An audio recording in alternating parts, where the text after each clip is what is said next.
The installation of this type of a nut. This is up, this goes down. This taper here is where you put a tab washer underneath. When you lock it in, it presses the tab washer and forms to this. And then you put your tab up to lock it into position so it cannot move on your shaft.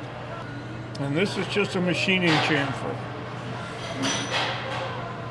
The flat surface always is up, the tapered surface is always down.